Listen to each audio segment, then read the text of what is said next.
This is the video that I always needed, always wanted, and wish I had, but never had. But before we get into that, I'm Kristian.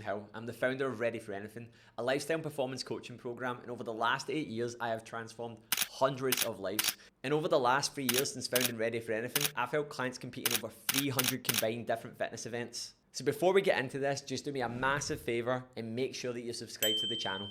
So life's pretty mad. So the type of life that I live where I run my own business. I'm in control of everything that happens, where we go. I have complete autonomy and independence. I call this drawing your own line in the sand, right? And ultimately, that's not saying that I'm better than anyone. That's not saying that I'm different. That's not saying that everyone has to do this. But when you're someone that is really adopting this entrepreneurial lifestyle where you are in complete control of it, everyone's in complete control of the life, by the way, but if you don't show up, nothing happens, right? And obviously you could say that to everything else. If you work for someone else or someone else is responsible for you, obviously you need to show up, right?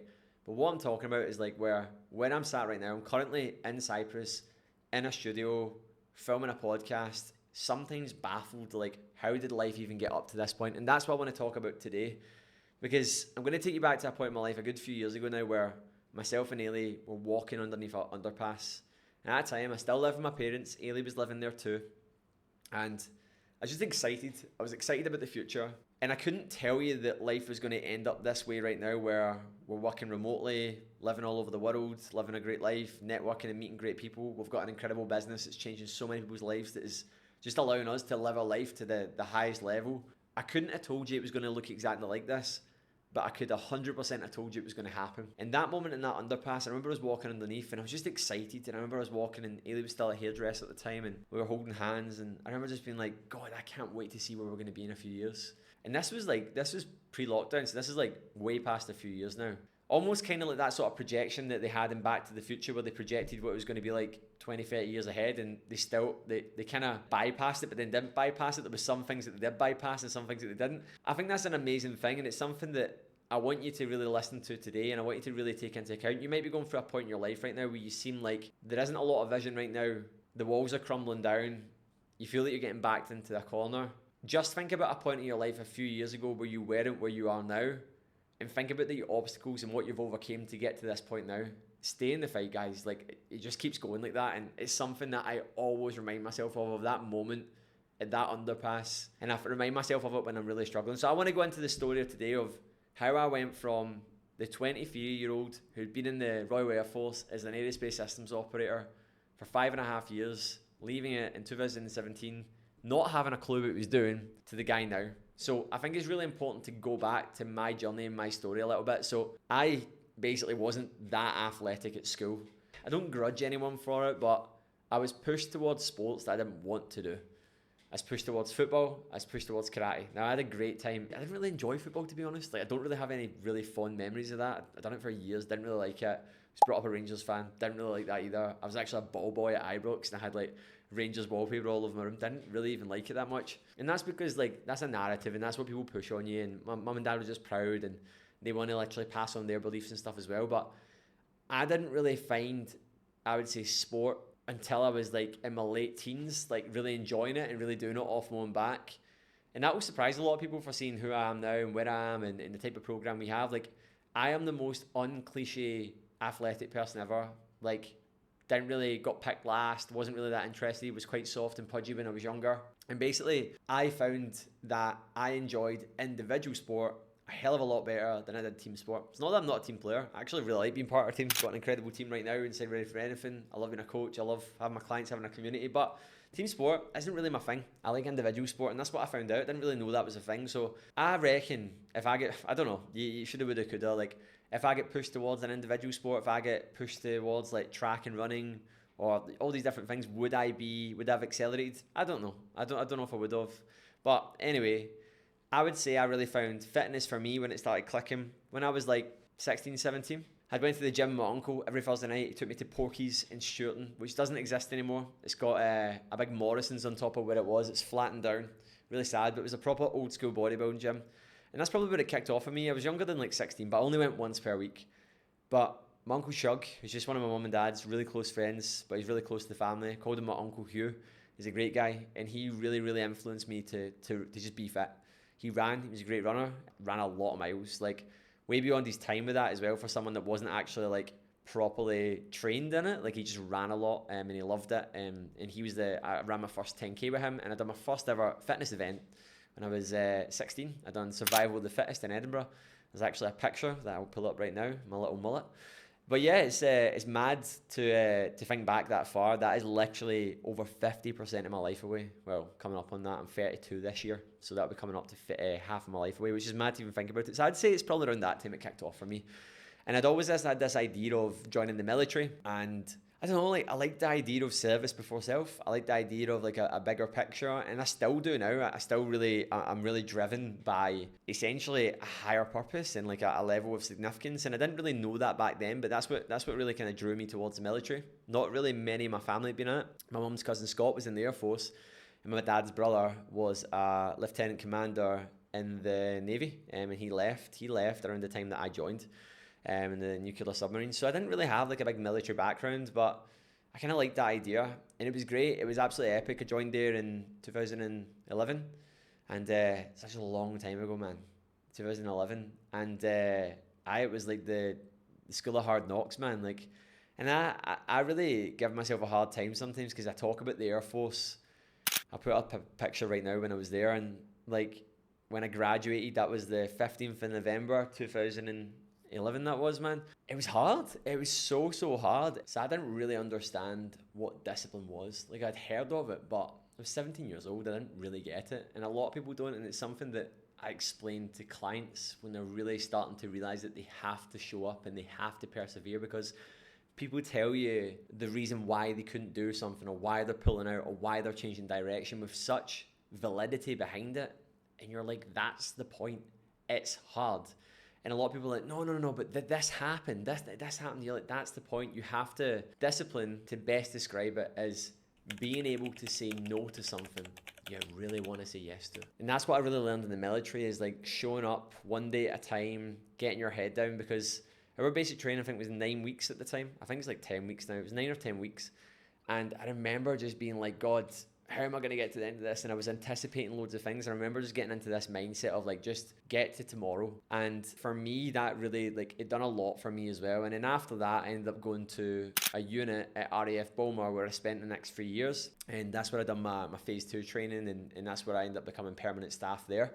And I had a great time there. Fitness and my lifestyle at that point that's probably where like I started to, like, obviously there was a lot of independence there. Like we went on a deployable unit, we went on like a tactical unit, very much so. We worked in an operations room. We had fitness testing like every 6 to 12 months depending on like where your scores lied. So everything was really left to you, and like it gave me a lot of independence. And I seen a lot of men and women like really head into directions where they kept on top of it or they let it get on top of them. And I never wanted to be one of the people that was at a point in my life where I couldn't stand on my own 2 feet. And I would honestly say this is like where the Ready for Anything really was born, where it came from without even realizing it. Like I just loved this idea of absolute independence. And then fast forward the clock to 2017. That's obviously when I left. For the last, I would say 2 or 3 years of being in the Air Force, I didn't want to be in the Air Force. When I joined, like even when I was 17, I can't explain it. Like I knew it was never going to be a forever thing, but it's not the type of thing that you do and there's like a job opportunity at the end of it. It's actually the polar opposite. Yet I joined this thing that was your full identity, your whole life.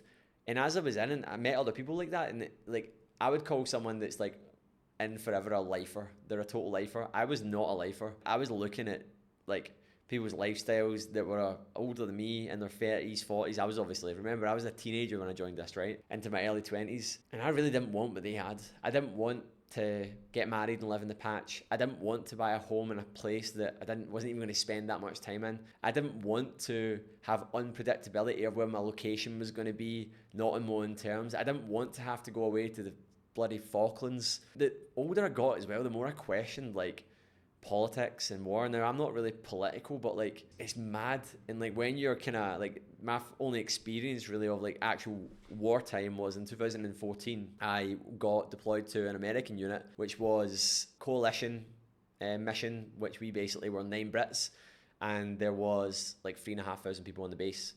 I wouldn't name the base or the location, but it was in UAE, and basically the job there was managing the airspace over Iraq and Syria, and it was hectic. And it just made me realise how bananas it is, the intelligence reports we're getting. Again, I wasn't in the country, I was in a country next to it, and we were managing the airspace during the height of ISIS, and it was nuts. Like, it was nuts. Like, at that time, there was like a Jordanian pilot that was captured, and he was like set on fire. ISIL reportedly murders a Jordanian pilot by burning him alive. We are live from Amman with reaction to these late-breaking developments. Like, this is pretty, like, should I be talking about this on YouTube? But that was obviously on the news, and I remember, like, we seen the intelligence from it. It was nuts. And like just the stuff that was happening, like the report, it was nuts, man. I'm gonna watch what I'm saying here, but it was crazy. Yeah, it just made me like kind of question, like, this is a bit nuts, man. And it's hard because it's needed, but like anything, there's a dark side and there's like a light side to anything. So I don't know, I probably around that time for the last 2 years, I didn't want to be in there. I knew I wasn't going to be in forever. I couldn't see my life heading that direction. No one really knows this as well. I actually told some people on the recent retreat that I was going to stay in. I actually applied for Chinook aircrew. I wasn't guaranteed to go in the Chinooks. Chinooks is the helicopter with the 2 blades. And I wanted to be a WISOP, which is a weapons systems operator, which is essentially the crew in the back of the aircraft. So a lot of people just think if you're in the Air Force, you're a pilot. There's a lot of moving parts in the military. There's actually not loads of pilots in the Air Force because there's not loads of planes because we don't have a big budget. So there's more ground crew and back end crew than there is actual pilots, like obviously, but people just think there's gazillion pilots. And I wanted to be WISOP, and yeah, like it fell through, and I went to RAF Cranwell. I sat my aptitude test. I was there with all these other like officer candidates and that would have been non-commissioned air crew, so not an officer but straight into sergeant. And I remember being there, and I remember being like, right, you either do this, you either get it, and then you had to wait 6 months again to reapply if you didn't get it, or you're out, man. And this is probably, I can't remember the exact dates, but I went to RAF Cranwell. I was there in my suit and all that, and I'd done this test, and it was like hours, man. It's the test that they put pilots through and everything. Like, everyone has to go through this. It's an aptitude test. And I didn't know at the time. I'm dyslexic, so obviously that's why it was really hard.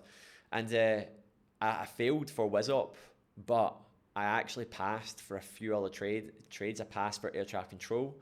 I passed for aerospace, a fighter controller, which was in the trade I was already in. And I stuck to my gun. I said I was going to go for WISOP or I was going to leave. And I never got WISOP, and it was going to be another 6 months, and I was miserable at this point. I really, like, borderline depressed, man. Like, I was going back and forth to Cyprus. I was based at RAF Waddington. I know I've not really explained this there well, but I was just at this proper critical moment in my life. And the funny thing is I thought I was old. I thought, like, I was coming to the end of my tether and I had to make the decision soon. I was 22 still when all this, like, before I even put my notice in, 22 years old, and this is how I was thinking. I was thinking, like, this level of detail, and I'm proud of myself for that. And yeah, like, I spent some time in Cyprus, and I came back, took some annual leave. This is not long after this aptitude test. And I went to Ibiza, and I've spoken about this before, and I just partied myself into oblivion, and I think I had a heart attack. Like, I swear to God, man. Like, my full left side went numb. I remember just being like, what are you doing with your life, man? Like, you're literally living for the weekend. You don't like what you do. You're literally going down this path where you're not even living in line with who you want to be. I wasn't saying that to myself. I didn't know that at the time, but that's what was happening. That's what we see a lot of men and women do. Like, I just wasn't acting and behaving in line with the guy I wanted to be. And I remember just having this thought, like, if my mum seen me right now, she wouldn't be proud, and she wouldn't have been proud. And anyway, I came back. Came back, had the rest of the week off, and I was just so done in for my FIFA, and I went back to work. I just went in, and I remember going into they call it a PVR, and I put my PVR in, man. And I remember I just done it, didn't even like question anyone. People like, what are you doing? I was like, I'm leaving. And you had to put in a 6 month notice.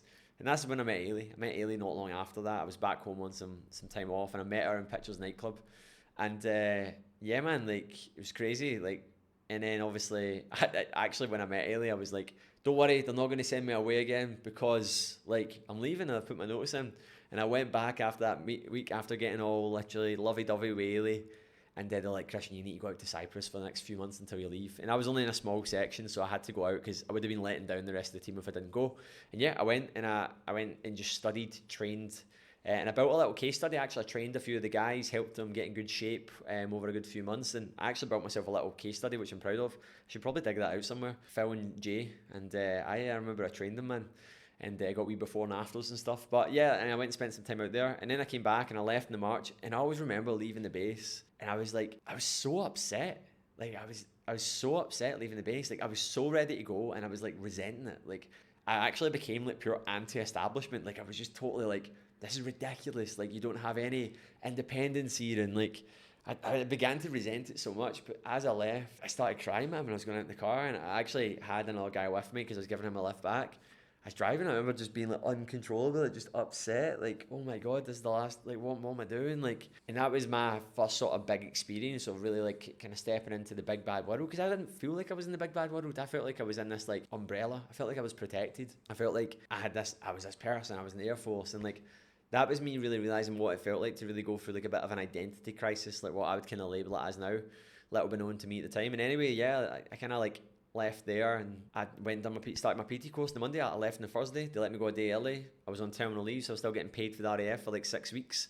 And yeah, man, I then went and done my PT course. I met my pal Jack Renfrew, who I was actually at his wedding a couple of years ago as a groomsman, and he was on the course, and we got really good mates. Great guy.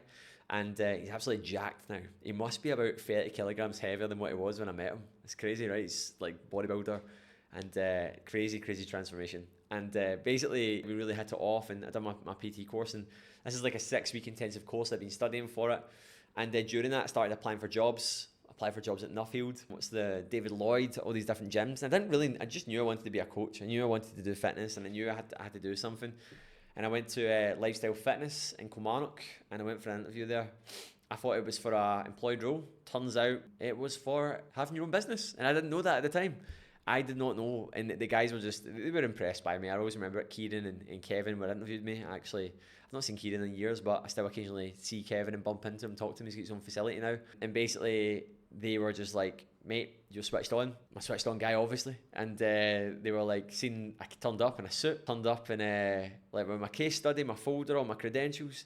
And no, it's so funny. I seen other coaches go for interviews after that. I know why they just told me with confidence to just start my own business, because if you want to do anything in life, you hold yourself to the highest standard. You don't care what everyone else does.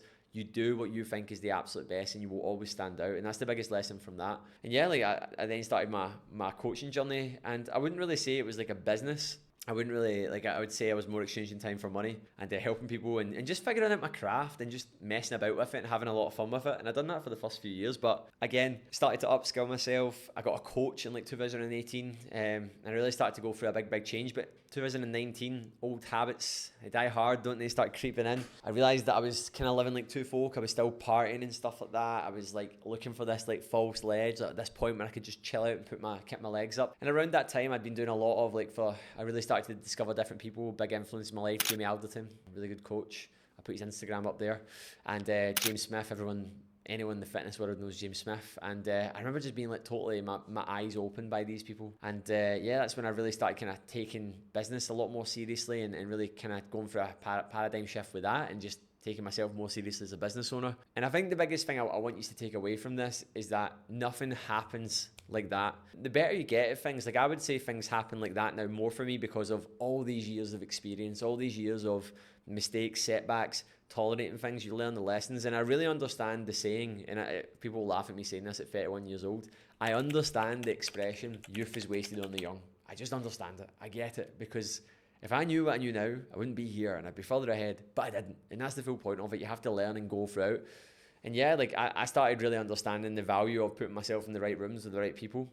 I started really understanding the power of investing and mentoring and coaching. And that's what I'd really class like what we do. Like I would class us as like performance and lifestyle mentors. Like we're helping people really step up as people, really reconfigure their life, how they want to live.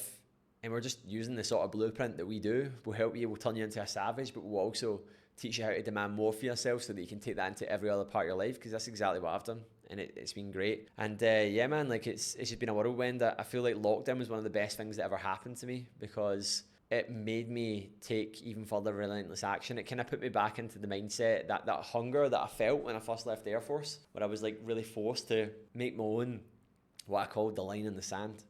And for me, that was when everything really started like opening my eyes up. And I still get points now where like everything that we do is scary, man. Like it's a great life doing everything that I do, but I mean very overwhelming that you are really, really driving everything forward that you do, that if you just stop, everything stops.